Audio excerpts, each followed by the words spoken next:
तो यहाँ पर आज का जो हमारा फर्स्ट क्वेश्चन है वो आपके लिए ये रहा, dose and route of administration of rotavirus vaccine is. तो जो रोटा वायरस वैक्सीन इसका डोज और रूट क्या है? ऑप्शन में आपको 2 drops orally, 5 drops oral, 10 drops oral या फिर 1 ml इंट्रामस्कुलर। सबसे पहली चीज़ कि रोटा वायरस वैक्सीन दी किसके लिए जाती है?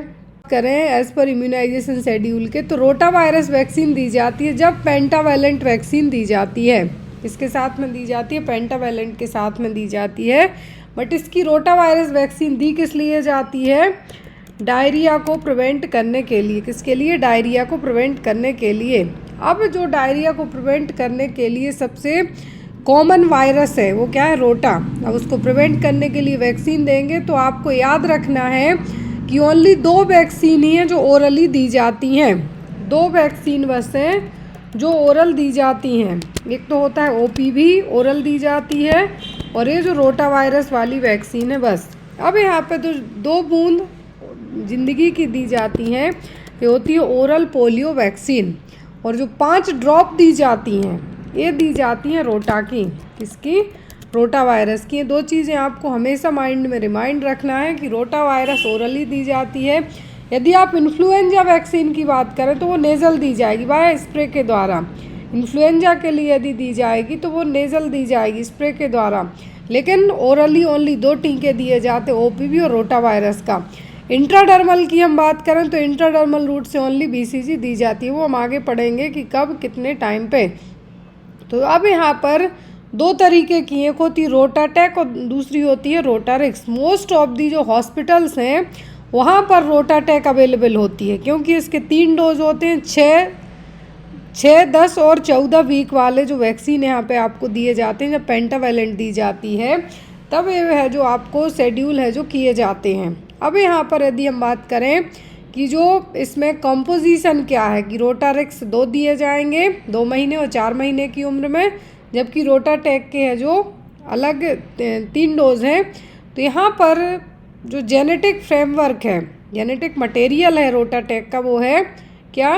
बोविन रोटा वायरस। और जो रोटारिक्स का क्या है? Human rota virus 8912। यदि आप लोग कम्युनिटी मेडिसिन का एग्ज़ाम देते हैं तो उसमें जेनेटिक फ्रेमवर्क आपको एग्ज़ाम में आ सकता है। बनाने वाली कंपनी की बात करें हम तो रोटारिक्स को बनाती है GSK, और जबकि रोटाटेक को बनाती है मर्क एंड कॉर्पोरेशन। तो यहाँ पर आपको इनका मेनली यही याद रखना है, यदि आप CHO एग्ज़ाम देते हैं ओरली दी जाती है। रोटा वायरस बच्चों में डायरिया कॉज करने वाला सबसे कॉमन वायरस है, उसको प्रिवेंट करने के लिए 5 बूंद दी जाती है। दैट्स इट, आपके लिए यहाँ पे इतना ही सफिशिएंट है। Next one is VIA is used to. तो जो VIA इसका यूज़ किसके लिए किया जाता है? Diagnose the oral cancer, treat the lung cancer, radiation therapy for intestinal cancer या फिर screening for cervical cancer. VIA, तो VIA है जो किसके लिए यूज़ किया जाएगा?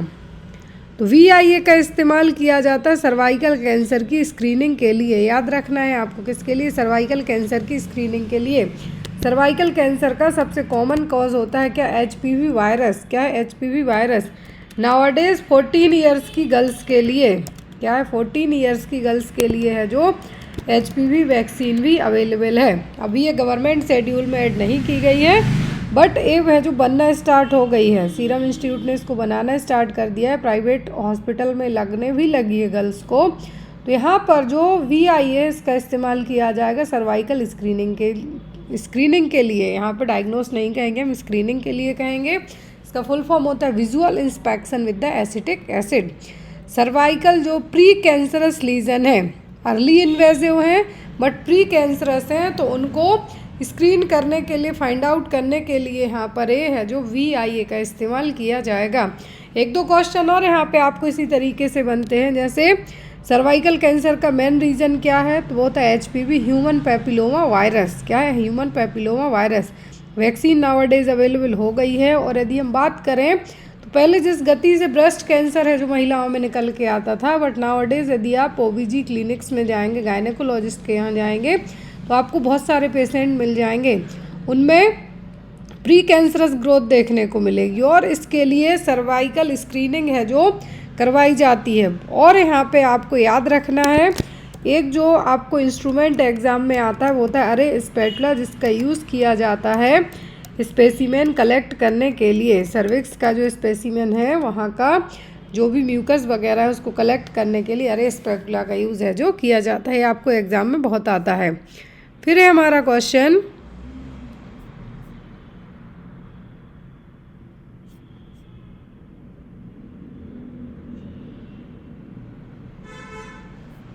अंडर 5 क्लिनिक है, इसमें टोटल कितनी विजिट हैं जो इंक्लूड की गई हैं। अंडर 5 क्लिनिक का मतलब होता है वेल बेबी क्लिनिक। क्या है? अंडर 5 क्लिनिक और वेल बेबी क्लिनिक, इसको क्या कहा जाता है? वेल बेबी क्लिनिक और अंडर 5 क्लिनिक। ये जनरली 5 साल तक की उम्र के बच्चों के लिए यहाँ पर इसके थ्रू है जो केयर प्रोवाइड की जाती है। यहाँ पर जो विजिट की जाती है वो 5 साल तक के बच्चों के लिए रहती है।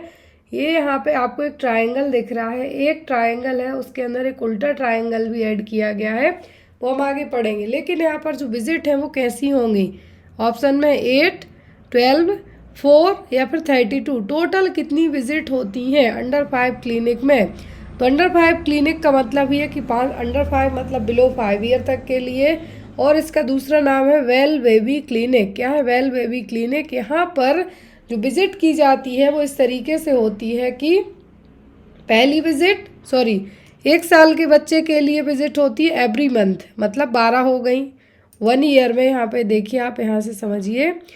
तो यहाँ पर ये देखिए अंडर 5 क्लिनिक और वेल बेबी क्लिनिक में जो केयर प्रोवाइड की जाती है preventive, promotive, curative and referral care होती है। किसके लिए? 5 साल तक के बच्चों के लिए। तो यहाँ पर जो 5 साल तक के बच्चों को केयर किस तरीके से दी जाती है? पहले साल के बच्चे के लिए पूरे 12 महीने, मतलब एवरी मंथ है जो हर महीने विजिट के लिए बुलाया जाता है, मतलब क्या हो गई? 12 विजिट हो गई। फिर यहाँ पे आता है 2 से 3 साल का बच्चा, 2 to 3 ईयर का बच्चा, मतलब जो 2 साल से लेके 3 साल की उम्र तक के बीच में है। तो यहाँ पर हर 2 महीने में बुलाया जाएगा। 2 साल वाले को बुलाया हर 2 महीने में तो 6 विजिट हो गई। 3 साल वाले को बुलाया हर 2 महीने में तो 6 विजिट हो गई। टोटल कितनी हो गई? 12 विजिट। अब आता है 4 से 5 साल का बच्चा। 4 से 5 साल मतलब पहले 4 साल वाले को बुलाया हर 3 महीने में, मतलब 3 4 इज़ हर 3 महीने में एक बार बुलाया, मतलब कितने हो गए आपके? 4 एवरी 3 मंथ में। कितने? एवरी 3 मंथ में एक बार बुलाया, फिर दूसरी बार, फिर तीसरी, मतलब 4 हो गए। फिर 5 साल वाले को भी 4 बार बुलाया 1 साल, मतलब 3 महीने के गैप से, टोटल हो गए 8। तो इस तरीके से जो अंडर 5 क्लिनिक में टोटल कितनी विजिट हो जाती हैं? 32 विजिट। जो 5 साल तक के बच्चे की यदि प्रॉपर विजिट की हम बात करें तो कितनी विजिट हो जाएंगी? 32 विजिट। क्लियर?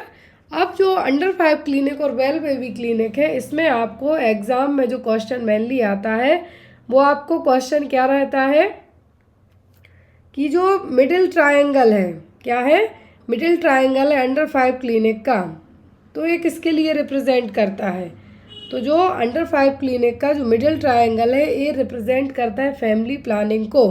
किसके लिए? फैमिली प्लानिंग को। और हम बात करें तो भारत है जो अभी जनता के मामले में, पॉपुलेशन के मामले में टॉप पर आ गया है। चाइना को भी हम पीछे छोड़ चुके हैं। अब यहाँ पर ये जो पूरा ट्रायंगल है इसमें अलग अलग चीज़ें हैं जो रिप्रेजेंट की जाती हैं। सेंटर पार्ट किसको रिप्रेजेंट करता है? फैमिली प्लानिंग को।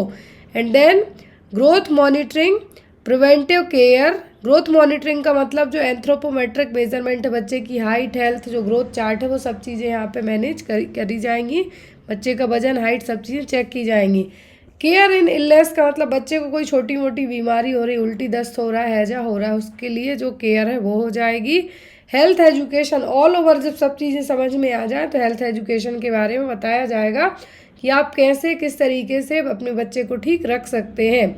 बेसिक कॉन्सेप्ट इसका याद रखना, अंडर 5 क्लिनिक और वेल बेबी क्लिनिक जो कि 5 साल तक के बच्चे के लिए केयर प्रोवाइड करने के लिए है। और यहाँ पर जो सेंटर पार्ट है जो पिंक कलर से होता है, पिंक ट्रायंगल होता है, यहाँ पर मैंने पिंक ऐड नहीं किया, फैमिली प्लानिंग वाला पोर्शन पिंक होता है। तो ये क्या है? सेंटर है जो कि उल्टा ट्रायंगल है जो सीधे ट्रायंगल के अंदर सेट किया गया है। इसमें टोटल 5 तरीके की केयर दी जाती हैं। Family planning, growth monitoring, preventive care, care in illness and health education. Total visit आपसे पूछे तो आपको कहना है 32। कितनी? 32। यहाँ पे आई होप सो कि आपको ये समझ में आ गया हो कि 2 से 3 साल का मतलब यहाँ पर क्या है, 2 साल के बच्चे को हर 2 महीने में बुलाया मतलब 6 विजिट हो गई, 3 साल के बच्चे को हर 2 महीने में बुलाया मतलब 6 विजिट हो गई, मिला के कितनी हो गई 12 विजिट। इस तरीके से टोटल विजिट की बात करें हम तो कितनी हो जाती हैं 32 विजिट। अगला क्वेश्चन है हमारा, an epidemic of disease in bird population is called. पक्षी समुदाय में रोग की महामारी को क्या कहा जाता है। जैसे जनता के बीच में, लोगों के बीच में यदि महामारी फैलती है तब हम उसको क्या कहते हैं, पेंडेमिक। ऐसे ही यहाँ पर कहा है कि यदि पक्षियों में कोई बीमारी हो जाए, महामारी फैल जाती है तो उसको हम क्या कहेंगे, एपिजोटिक, एंजोटिक, एक्सोटिक या फिर एपोर्निथिक। क्या वर्ड है जो यूज़ किया जाएगा यदि पक्षी समुदाय में बीमारी फैल जाए तो यहाँ पर यदि एनिमल्स में, जूनोसिस का मतलब यहाँ पर होता है एनिमल्स, तो यहाँ पर क्या है, कोई एपिडेमिक बीमारी एनिमल में हो जाए तो वो क्या कहलाएगी, एपिजोटिक। जू वर्ड जुड़ जाए मतलब एनिमल से क्या है यहाँ पर, एनिमल का है जो यहाँ पर कहा गया है, एनिमल के बारे में कहा गया है। एंजोटिक का मतलब है यहाँ पर किसी पर्टिकुलर रीजन में, मतलब यहाँ पर ये भी एनिमल से ही रिलेटेड है, लेकिन यहाँ पर एंडेमिक की बात की गई है। ये एंडेमिक है, क्या है, एंडेमिक है एनिमल्स में, कोई पर्टिकुलर रीजन हो गया, कोई एक डिस्ट्रिक्ट में कोई बीमारी फैले जानवरों में वो। फिर आता है आपका एक्सोटिक और एपोर्निथिक। तो एपोर्निथिक का मतलब यहाँ पर क्या होगा कि कोई भी बीमारी किस में फैली है, जो बर्ड पॉपुलेशन है, मतलब पक्षियों के बीच में होने वाली बीमारी को क्या कहा जाता है, एपोर्निथिक। यहाँ पे आपको इसका आंसर शो भी हो रहा है, क्या है, एपोर्निथिक। अगला क्वेश्चन है हमारा, is the deep freezers cabinet temperature is maintain between. तो पीएचसी में जो प्राथमिक स्वास्थ्य केंद्र होते हैं वहाँ पर जो डीप फ्रीजर कैबिनेट है उसका टेम्परेचर कितना मेंटेन किया जाता है, -15 degree Celsius to 25 degree Celsius, -30 degree Celsius to -40 degree Celsius, -45 to 55 degree Celsius, -60 degree Celsius to -70 degree Celsius. Deep freezer की बात की जा रही है तो टेम्परेचर माइनस में ही होगा। अब यहाँ पर कितने माइनस में रहेगा ये टेम्परेचर, पीएचसी में डीप फ्रीजर कंपार्टमेंट का जो टेम्परेचर है वो कितना होता है। एक क्वेश्चन और आता है, पीएचसी में वैक्सीन के लिए कौन सा है जो यहाँ पर जो कोल्ड चेन है वो मैनेज की जाती है, तो वो होता है आइस लाइन रेफ्रिजरेटर। क्या होता है, ILR। क्या होता है, ILR।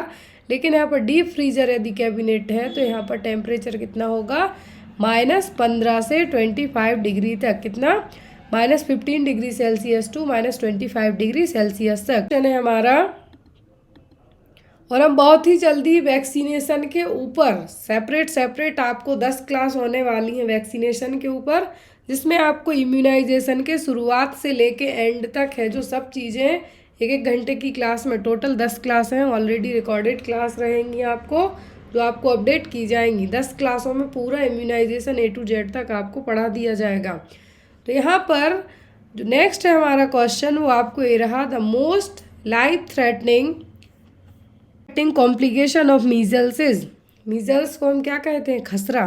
क्या है, खसरा। खसरे के कारण होने वाली सर्वाधिक प्राण घातक जटिलता, जटिलता का मतलब होता है कॉम्प्लिकेशन, क्या है। तो यहाँ पर खसरे के कारण होने वाली जटिलता क्या है, निमोनिया, स्किन इन्फेक्शन, फेरेंजाइटिस या फिर जॉइंटिस। तो यहाँ पर खसरा जिसको हम क्या कहते हैं, रूबियोला। मीजल्स का दूसरा नाम क्या है, रूबियोला, जिसमें कॉप्लिक स्पॉट देखने को मिलते हैं। ये एग्ज़ाम में आपको आते हैं क्वेश्चन, क्या है, कॉप्लिक स्पॉट देखने को मिलते हैं। खसरा का दूसरा नाम है रूबियोला। इसके कारण जो लाइफ थ्रेटनिंग कॉम्प्लिकेशन हो सकता है वो कौन सा होगा, तो यहाँ पर जो स्किन इन्फेक्शन, फेरेंजाइटिस, जॉइंटिस, ये सब क्या है, कंट्रोल किए जा सकते हैं। लेकिन जो मेजर कॉम्प्लिकेशन डेवलप हो सकता है वो होता है निमोनिया। क्या होगा, निमोनिया। निमोनिया का मतलब होता है लंग्स का इन्फेक्शन होना। तो यहाँ पर सबसे जो जटिलता मतलब लाइफ थ्रेटनिंग कॉम्प्लिकेशन डेवलप हो सकता है वो क्या होगा, निमोनिया। अगला क्वेश्चन है यहाँ पर, national cancer awareness day is observed on. तो नेशनल कैंसर अवेयरनेस डे है जो हम कब मनाते हैं, ऑप्शन में है आपको 7 नवंबर, 1 दिसंबर, 4 अप्रैल या फिर 25 जुलाई, कब है जो हम नेशनल कैंसर डे के तौर पे सेलिब्रेट करते हैं? तो हर साल 7 नवंबर को, क्या है, 7 नवंबर को है जो हम नेशनल कैंसर डे के तौर पे सेलिब्रेट करते हैं। लेकिन यदि हम यहाँ पे बात करें वर्ल्ड कैंसर डे की, क्या है, वर्ल्ड कैंसर डे। अब यहाँ पे 2 चीज़ें आपको याद रखनी है। यदि नेशनल कैंसर अवेयरनेस डे के बारे में बात की जा रही है, मतलब हमारे इंडिया को लेके ही बात हो रही है। कब हो रही है? इंडिया को लेके बात हो रही है। और हर साल हम 7 नवंबर को ये क्या करते हैं, सेलिब्रेट करते हैं। लेकिन यदि हम वर्ल्ड कैंसर डे की बात करें, किसकी, वर्ल्ड कैंसर डे की, तो जो वर्ल्ड कैंसर डे है इसकी डेट आपको डिफरेंट रहने वाली है। तो वर्ल्ड कैंसर डे की हम बात करें तो क्या है, 4 फरवरी। 4 फरवरी क्या है यहाँ पर, वर्ल्ड कैंसर डे। लेकिन यहाँ पर कैंसर अवेयरनेस डे की बात की जा रही है, तब क्या होगा आपका 7 नवंबर। आपका आंसर यहाँ पे क्या होगा, 7 नवंबर। लेकिन यदि आपको एग्ज़ाम में पूछा जाए कि नेशनल डे पे, मतलब इंडिया में नेशनल कैंसर अवेयरनेस डे कब है, तो वो होता है आपका 7 नवंबर को। लेकिन वर्ल्ड कैंसर डे की बात करें तो क्या है, 4 फरवरी को। Next one is Spiegelberg criteria is used in the diagnosis of. तो निम्नलिखित में से किसके निदान में स्पाइजेलबर्ग मानदंड है जो यूज़ किया जाता है? ऑप्शन है यहाँ पर सर्वाइकल प्रेगनेंसी के लिए, मतलब ग्रीवा संबंधी प्रेगनेंसी के लिए, कॉर्नियल प्रेगनेंसी, या फिर ट्यूबल प्रेगनेंसी, या ओवेरियन प्रेगनेंसी। तो यहाँ पर जो स्पाइजेलबर्ग क्या है यहाँ पर मानदंड है या फिर क्राइटेरिया है, तो इसका यूज़ किया जाता है किसके लिए, ओवेरियन प्रेगनेंसी के लिए। किसके लिए, ओवेरियन प्रेगनेंसीज के लिए। यहाँ पर ओवेरियन प्रेगनेंसी कब आइडेंटिफाई होंगी कि किसी भी तरीके से ओवरी में जो एक्टोपिक प्रेगनेंसी होती है एक तरीके की, अदर देन फेलोपियन, जो यूट्रस में ना इम्प्लांटेशन होके कहाँ हो जाता है, एक्टोपिक प्रेगनेंसी में। वैसे ही स्पाइजल प्रेगनेंसी में पता चलेगा कि जो प्रेगनेंसी है ओवरीज में तो नहीं है, फेलोपियन ट्यूब के यहाँ पे तो जाती है, वो क्या कहलाती है, एक्टोपिक प्रेगनेंसी। लेकिन यहाँ पर ओवेरियन प्रेगनेंसी को आइडेंटिफाई करने के लिए, डायग्नोस्ट करने के लिए स्पाइजेलबर्ग क्राइटेरिया है जो इस्तेमाल किया जाता है। एग्ज़ाम में क्वेश्चन, आई थिंक ESIC के एग्ज़ाम में क्वेश्चन है जो आ चुका है। अगला क्वेश्चन है the volume of amniotic fluid at term is. क्या है, एक टर्म प्रेगनेंसी में एमनियोटिक फ्लूइड का अमाउंट है जो कितना होता है, 200 से 300 ml, 600 से 800 ml, 1 लीटर या फिर 1.5 लीटर, कितना अमाउंट होता है? यदि टर्म प्रेगनेंसी की बात करें हम, टर्म प्रेगनेंसी का मतलब होता है 37 हफ्ते की प्रेगनेंसी। टर्म प्रेगनेंसी का मतलब क्या होगा, 37 वीक है जो जेस्टेशन के, वो क्या हो चुके हैं, कंप्लीट हो चुके हैं। क्या है, कंप्लीट हो चुके हैं, वो प्रेगनेंसी कहलाती है टर्म प्रेगनेंसी। जैसे जैसे 35 हफ्ते से आगे की प्रेगनेंसी जाती है, एमनियोटिक फ्लूइड है जो कम होना स्टार्ट हो जाता है। तो ना तो यहाँ पे 1 लीटर होगा ना 1.5 लीटर होगा। यदि 500 ml से ज़्यादा जाता है तब हम उसको क्या कह देते हैं, ओलिगोहाइड्रोमनियास। 2000 ml से ज़्यादा जाता है तो पॉलीहाइड्रोमनियास कह देंगे। लेकिन एक टर्म प्रेगनेंसी में एवरेज जो वॉल्यूम होता है एमनियोटिक फ्लूइड का, वो होता है 600 से 800 ml तक। कितना, 600 to 800 ml तक है जो एक टर्म प्रेगनेंसी में एमनियोटिक फ्लूइड होता है। कम होगा 500 ml से तो क्या होगा, ओलिगोहाइड्रोमनियास। ज़्यादा होता है तो पॉलीहाइड्रोमनियास। नेक्स्ट वन इज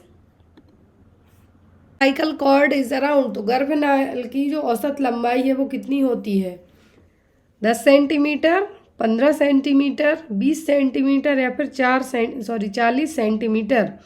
तो एक अम्बिलाइकल कॉर्ड की एवरेज हम बात करें, एक होती है शॉर्ट लेंथ में भी, क्या है, शॉर्ट लेंथ में भी होगी। लेकिन यदि हम यहाँ पे बात करें शॉर्ट की जगह एक एवरेज की, एवरेज मतलब है जो नॉर्मल लेंथ की हम बात करें, तो ये होती है 50 से 60 सेंटीमीटर तक। कितनी, 50 to 60 सेंटीमीटर तक। लेकिन ये डिपेंड करता है जो माँ की हाइट, हेल्थ, जो गेस्चर है उस पर। तो तो यहाँ पर यदि एक एवरेज हम बात करें जो एज पर ऑप्शन में है तो वो क्या होगी आपकी 40 सेंटीमीटर। कितनी? 40 सेंटीमीटर। लेकिन यदि हम इंच में पूछें, यदि आपको इंच में पूछा जाए तो ये होती है 19.6 to 23.6 इंच तक। क्या है? इंच में है यहाँ पर। सेंटीमीटर में यदि हम कहें तो 50 to 60 centimetre. But as per option के आपका आंसर क्या होगा? 40 सेंटीमीटर। अम्बिलिकल कॉर्ड में 3 वेसल्स होती हैं टोटल। कितनी? 3 वेसल्स होती हैं, 2 आर्टरी 1 वेन। वेन कैरी करती है ऑक्सीजनेटेड ब्लड को, जबकि आर्टरीज कैरी करती हैं क्या? डी ऑक्सीजनेटेड ब्लड को। जैसे पल्मोनरी वेन कैरी करती हैं ऑक्सीजनेटेड ब्लड, आर्टरी कैरी करती हैं डी ऑक्सीजनेटेड ब्लड। क्लियर? पर all of the following coagulation factor levels increase during the pregnancy except. तो यहाँ पर प्रेगनेंसी के टाइम पर सभी कोआगुलेशन फैक्टर क्या होते हैं? बढ़ जाते हैं। क्या होते हैं? बढ़ जाते हैं। जो ब्लड को क्लॉट करने वाले फैक्टर हैं प्रेगनेंसी में सभी बढ़ जाएंगे। लेकिन कौन सा फैक्टर है जो नहीं बढ़ेगा? कौन सा फैक्टर है जो नहीं बढ़ेगा? ऑप्शन में है आपको फैक्टर नंबर 8, फैक्टर नंबर 9 या फिर फैक्टर नंबर 10 या फिर फैक्टर नंबर 11। कौन सा फैक्टर नहीं बढ़ता है? 8वां, 9वां, 10वां या फिर 11वां? तो प्रेगनेंसी में सभी कोआगुलेशन फैक्टर क्या रहेंगे? इंक्रीज लेवल पे रहेंगे। लेकिन जो नहीं बढ़ता है वो होता है फैक्टर नंबर 11, जिसको हम प्लाज्मा थ्रोम्बोप्लास्टिन एनेक्टेंट के नाम से भी जानते हैं। क्या है?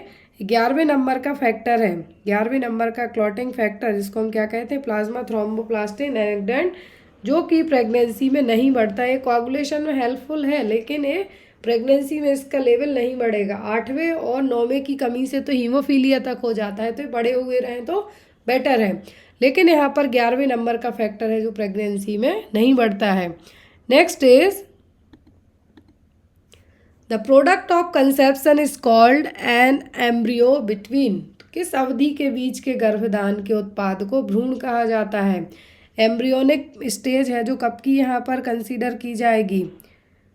ऑप्शन में है 0 to 14 days, 3 to 10 weeks, 12 to 18 weeks या फिर 19 से 23 हफ्ते तक की प्रेगनेंसी। एम्ब्रियो कब कंसीडर किया जाएगा? किस अवधि के जो कंसेप्शियस मटेरियल है, एम्ब्रियो है, जो कब कंसीडर किया जाएगा? आफ्टर 10 वीक के बाद कंसीडर क्या होता है? फीटस। क्या होता है? फीटस। लेकिन एम्ब्रियो की बात करें हम तो ये क्या होगा? 3 से 10 हफ्ते। एज पर ऑप्शन के जो हमारा करेक्ट आंसर होगा वो क्या होगा? 3 से 10 वीक। 0 to 14 डेज तक का क्या है? 0 to 14 डेज तक का तो आप इसको किसमें कंसीडर करेंगे? कॉन्सेप्सियस मटेरियल में ही रहेगा, लेकिन ये एम्ब्रियो में नहीं जाएगा। इसको आप जो जर्मिनल, या फिर हम ये कह सकते हैं, जर्मिनल नहीं कहेंगे यहाँ पे, हम इसको क्या कह सकते हैं? ये आपका ब्लास्टोसिस्ट या फिर जर्म सेल्स कहलाएगा, जर्मिनल्स कहलाएगा। लेकिन एम्ब्रियो नहीं होगा। एम्ब्रियो होगा कब? 3 वीक से आगे की प्रेगनेंसी के बाद। तो 3 हफ्ते से लेकर 10 हफ्ते तक क्या है? एम्ब्रियो है। आफ्टर 10 वीक के बाद ये कंसीडर हो जाता है किसमें? फीटस में। और आफ्टर डिलीवरी होने के जस्ट बाद न्यूबॉर्न बेबी में कंसीडर हो जाएगा। नेक्स्ट है यहाँ पर all of the following coagulation factor levels increase during the pregnancy except. तो यहाँ पर प्रेगनेंसी के टाइम पर सभी कोआगुलेशन फैक्टर क्या होते हैं? बढ़ जाते हैं। क्या होते हैं? बढ़ जाते हैं। जो ब्लड को क्लॉट करने वाले फैक्टर हैं प्रेगनेंसी में सभी बढ़ जाएंगे। लेकिन कौन सा फैक्टर है जो नहीं बढ़ेगा? कौन सा फैक्टर है जो नहीं बढ़ेगा? ऑप्शन में है आपको फैक्टर नंबर 8, फैक्टर नंबर 9 या फिर फैक्टर नंबर 10 या फिर फैक्टर नंबर 11। कौन सा फैक्टर नहीं बढ़ता है? 8वां, 9वां, 10वां या फिर 11वां? तो प्रेगनेंसी में सभी कोआगुलेशन फैक्टर क्या रहेंगे? इंक्रीज लेवल पे रहेंगे। लेकिन जो नहीं बढ़ता है वो होता है फैक्टर नंबर 11, जिसको हम प्लाज्मा थ्रोम्बोप्लास्टिन एनेक्टेंट के नाम से भी जानते हैं। क्या है? 11वें नंबर का फैक्टर है, 11वें नंबर का क्लॉटिंग फैक्टर, जिसको हम क्या कहते हैं? प्लाज्मा थ्रोम्बोप्लास्टिन एनेक्टेंट, जो कि प्रेगनेंसी में नहीं बढ़ता है। कोआगुलेशन में हेल्पफुल है लेकिन ये प्रेगनेंसी में इसका लेवल नहीं बढ़ेगा। 8वें और 9वें की कमी से तो हीमोफीलिया तक हो जाता है, तो बड़े हुए रहें तो बेटर है। लेकिन यहाँ पर 11वें नंबर का फैक्टर है जो प्रेगनेंसी में नहीं बढ़ता है। Next is the product of conception is called an embryo between. किस अवधि के बीच के गर्भधान के उत्पाद को भ्रूण कहा जाता है? एम्ब्रियोनिक स्टेज है जो कब की यहाँ पर कंसीडर की जाएगी? ऑप्शन में है 0 to 14 days, 3 to 10 weeks, 12 to 18 weeks या फिर 19 से 23 हफ्ते तक की प्रेगनेंसी। एम्ब्रियो कब कंसीडर किया जाएगा? किस अवधि के जो कंसेप्शियस मटेरियल है, एम्ब्रियो है, जो कब कंसीडर किया जाएगा? आफ्टर 10 वीक के बाद कंसीडर क्या होता है? फीटस। क्या होता है? फीटस। लेकिन एम्ब्रियो की बात करें हम तो ये क्या होगा? 3 से 10 हफ्ते। एज पर ऑप्शन के जो हमारा करेक्ट आंसर होगा वो क्या होगा? 3 से 10 वीक। 0 to 14 डेज तक का क्या है? 0 to 14 डेज तक का तो आप इसको किसमें कंसीडर करेंगे? कंसेप्शियस मटेरियल में ही रहेगा, लेकिन ये एम्ब्रियो में नहीं जाएगा। इसको आप जो जर्मिनल, या फिर हम ये कह सकते हैं, जर्मिनल नहीं कहेंगे यहाँ पे, हम इसको क्या कह सकते हैं? ये आपका ब्लास्टोसिस्ट या फिर जर्म सेल्स कहलाएगा, जर्मिनल्स कहलाएगा, लेकिन एम्ब्रियो नहीं होगा। एम्ब्रियो होगा कब? 3 वीक से आगे की प्रेगनेंसी के बाद। तो 3 हफ्ते से लेकर 10 हफ्ते तक क्या है? एम्ब्रियो है। आफ्टर 10 वीक के बाद ये consider cervical canal after full dilatation is. तो जो सर्विक्स से पूरे तरीके से पूर्ण फैलाव के बाद गर्भाशय ग्रीवा नाल का अधिकतम व्यास कितना होता है? मतलब कि सर्विक्स कितने सेंटीमीटर तक फुली डायलेट होती है लेबर के टाइम पर? 6 सेंटीमीटर, 8 सेंटीमीटर, 10 सेंटीमीटर या फिर 14 सेंटीमीटर? इसका आंसर ऑलमोस्ट सबको पता होगा कि during the first stage of labour में, जो लेबर पेन की पहली स्टेज होती है, उसमें सर्विक्स कितनी डायलेट होती है? Total 10 centimetre. Uterine contraction start होने से लेके सर्विक्स के 10 सेंटीमीटर तक फैलने को क्या कहा जाता है? पहली stage, first stage of labour. Centimetre dilate होती है 10 सेंटीमीटर तक। कितनी? 10 सेंटीमीटर तक। और सर्विक्स के डायलेट होने वाली स्टेज क्या कहलाती है हमारी? First stage of labour. ये स्टार्ट कब से होती है? यूट्राइन कॉन्ट्रैक्शन से लेके, कब से? यूट्राइन कॉन्ट्रैक्शन आने से लेके 10 सेंटीमीटर तक डायलेट होने तक क्या है? डायलिटेशन तक। ये क्या कहलाती है? पहली स्टेज। दूसरी होती है हमारी कौन सी? जिसमें बेबी जो फीटस है वो क्या होगा? बाहर आएगा। तीसरी में प्लेसेंटा बाहर आता है। और जब चौथी स्टेज की हम बात करें तो उसको हम ऑब्जर्वेशनरी स्टेज कहते हैं, जिसमें हमें माँ और बच्चे को ऑब्जर्व करना होता है। अगला क्वेश्चन है the most common infection resulting in ectopic pregnancy. Ectopic गर्भावस्था में होने वाला सर्वाधिक सामान्य संक्रमण क्या है? क्लेमाइडिया, कैंडिडा, सिफिलिस या फिर गोनोरिया? कौन सा इन्फेक्शन है जो सबसे कॉमन होने के चांसेस रहेंगे? किसमें सबसे कॉमन इन्फेक्शन होने के चांसेस होंगे? एक्टोपिक प्रेगनेंसी वाले पर्सन में। एक्टोपिक प्रेगनेंसी का मतलब होगा कि जो कंसेप्शियस मटेरियल है फैलोपियन ट्यूब में, जहाँ फर्टिलाइजेशन हुआ, फैलोपियन ट्यूब में फर्टिलाइजेशन होता है, वहीं पर इसका इम्प्लांटेशन हो गया। यदि ये ऐसा होता है तो सबसे कॉमन इन्फेक्शन होने के चांसेस होते हैं क्लेमाइडिया इन्फेक्शन। क्या है? Chlamydia infection. कैंडिडा नहीं होगा, ना सिफिलिस होगा, ना गोनोरिया होगा। कॉमन होने का रिस्क रहेगा कौन सा? क्लेमाइडिया का। Next one, undescended of the testis, this is called. तो वृषण के अप्रकटन को क्या कहा जाता है? अप्रकटन का मतलब आप समझ गए होंगे कि प्रकट ही नहीं हुई हो जो चीज़। अब यहाँ पे ऑप्शन में क्लिनीफेल्टर सिंड्रोम, क्रिप्टोर्चिडिज्म, हाइड्रोसील या फिर वेरिकोसील। क्या वर्ड यूज़ किया जाएगा? यहाँ पर जो 3 वर्ड हैं, क्लिनीफेल्टर सिंड्रोम नहीं होगा आपका, हाइड्रो वर्ड जुड़ गया, मतलब यहाँ पर कुछ फ्लूइड से रिगार्डिंग बात हो रही है, पानी के रिगार्डिंग बात हो रही है।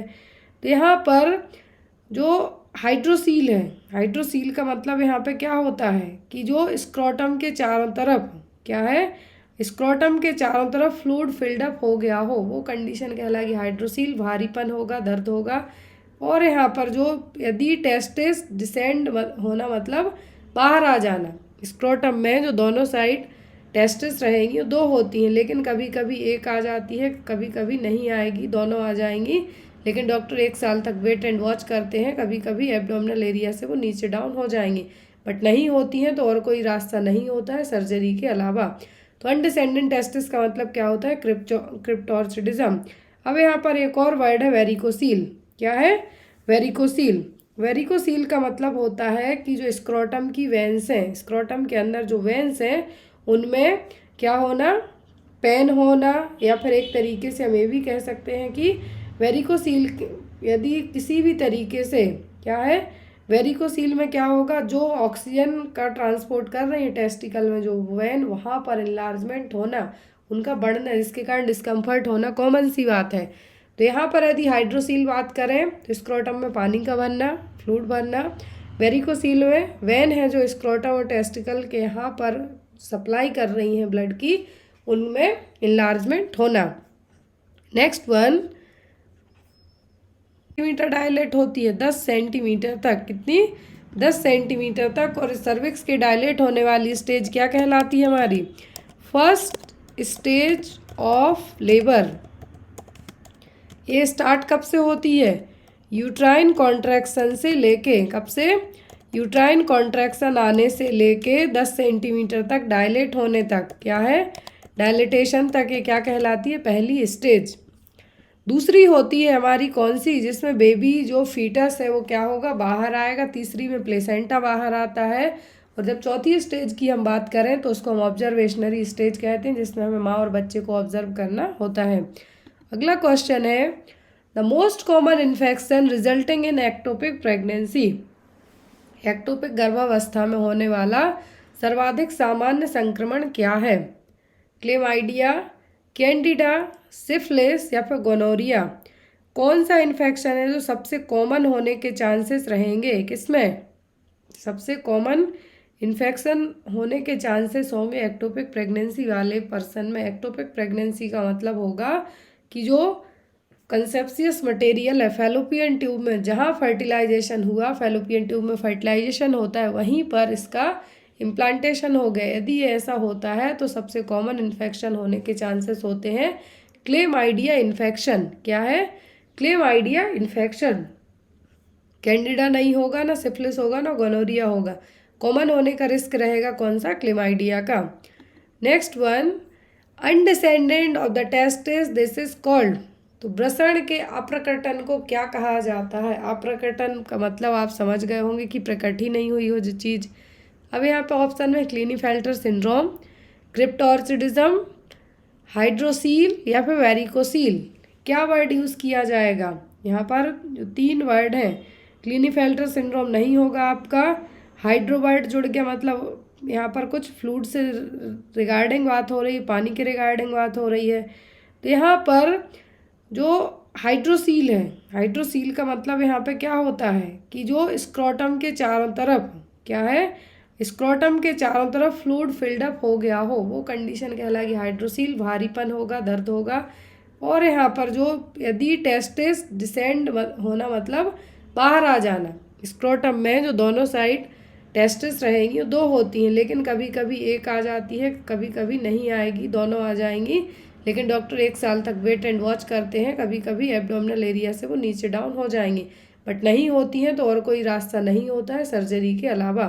तो अनडिसेंडेंट टेस्टिस का मतलब क्या होता है? क्रिप्टोर्चिडिज्म। अब यहाँ पर एक और वर्ड है वेरिकोसील। क्या है? वेरिकोसील। वेरिकोसील का मतलब होता है कि जो स्क्रोटम की वेंस हैं, स्क्रोटम के अंदर जो वेंस हैं उनमें क्या होना?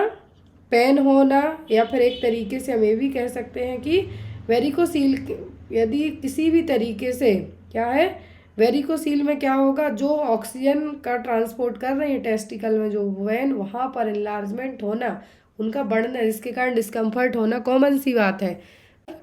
Menkes syndrome is a disorder of. तो मेनकेस सिंड्रोम किसका डिसऑर्डर है? कॉपर ट्रांसपोर्ट का, आयरन ट्रांसपोर्ट और आयरन ट्रांसपोर्ट का, सोडियम ट्रांसपोर्ट या फिर पोटेशियम ट्रांसपोर्ट का। तो मेनकेस सिंड्रोम है किसका? यहाँ पर क्या है? डिसऑर्डर है। अब यहाँ पर आयरन ट्रांसपोर्ट में यदि कुछ प्रॉब्लम है उसका, कि सोडियम का या पोटेशियम का। मेनकेस सिंड्रोम होता है जनरली, जो एटीपी साइकिल आपने पढ़ी है, एटीपी साइकिल सबने पढ़ी होगी, जो हमारी बॉडी में एनर्जी सोर्स के लिए हेल्पफुल है। तो मेनकेस सिंड्रोम में होता क्या है कि हमारे शरीर में जो कॉपर है उसका डिस्ट्रीब्यूशन प्रॉपर नहीं हो पाता है। पूरी बॉडी में एक ऐसा डिफेक्ट होगा जिसके कारण जो कॉपर ज़रूरी है वो जहाँ जहाँ ज़रूरी है वहाँ नहीं हो पाएगा, जिसके कारण इनफ अमाउंट में, मतलब एक प्रॉपर अमाउंट में हमारे ब्रेन को या हमारे ब्लड को, कहीं के बॉडी के ऐसे पार्ट्स को जहाँ पर कॉपर की आवश्यकता है वहीं नहीं पहुँचेगा। तो ये कंडीशन कहलाती है मेनके सिंड्रोम। क्या है? मेनके सिंड्रोम, मतलब कॉपर ट्रांसपोर्ट में होने वाली प्रॉब्लम क्या है यहाँ पर? Menkes syndrome. Next one, at PHC level all the universal immunisation programme vaccine are stored in. तो प्राथमिक स्वास्थ्य केंद्र के स्तर पर जो as per universal immunisation programme के तहत जो टीकों का भंडारण है कहाँ किया जाता है? वॉक इन कोल्ड रूम में, डीप फ्रीजर, आइसलैंड रेफ्रिजरेटर या फिर कोल्ड बॉक्सेस में। ये हमने इनिशियल क्वेश्चन में जो पढ़ लिया है आगे के शुरुआती क्वेश्चन में। तो PHC लेवल पर जो वैक्सीन का स्टोरेज किया जाता है कहाँ पे होता है?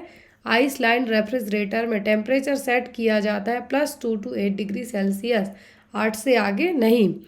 नेक्स्ट क्वेश्चन है यहाँ पे, मेनके syndrome is a disorder of. तो मेनके सिंड्रोम किसका डिसऑर्डर है? कॉपर ट्रांसपोर्ट का, आयरन ट्रांसपोर्ट और आयरन ट्रांसपोर्ट का, सोडियम ट्रांसपोर्ट या फिर पोटेशियम ट्रांसपोर्ट का। तो मेनके सिंड्रोम है किसका? यहाँ पर क्या है? डिसऑर्डर है। अब यहाँ पर आयरन ट्रांसपोर्ट में यदि कुछ प्रॉब्लम है उसका, कि सोडियम का या पोटेशियम का। मेनके सिंड्रोम होता है जनरली, जो ATP साइकिल आपने पढ़ी है, ATP साइकिल सबने पढ़ी होगी, जो हमारी बॉडी में एनर्जी सोर्स के लिए हेल्पफुल है। तो मेनके सिंड्रोम में होता क्या है कि हमारे शरीर में जो कॉपर है उसका डिस्ट्रीब्यूशन प्रॉपर नहीं हो पाता है। पूरी बॉडी में एक ऐसा डिफेक्ट होगा जिसके कारण जो कॉपर ज़रूरी है वो जहाँ जहाँ ज़रूरी है वहाँ नहीं हो पाएगा, जिसके कारण इनफ अमाउंट में, मतलब एक प्रॉपर अमाउंट में हमारे ब्रेन को या हमारे ब्लड को, कहीं के बॉडी के ऐसे पार्ट्स को जहाँ पर कॉपर की आवश्यकता है वहीं नहीं पहुँचेगा। तो ये कंडीशन कहलाती है मेनके सिंड्रोम। क्या है?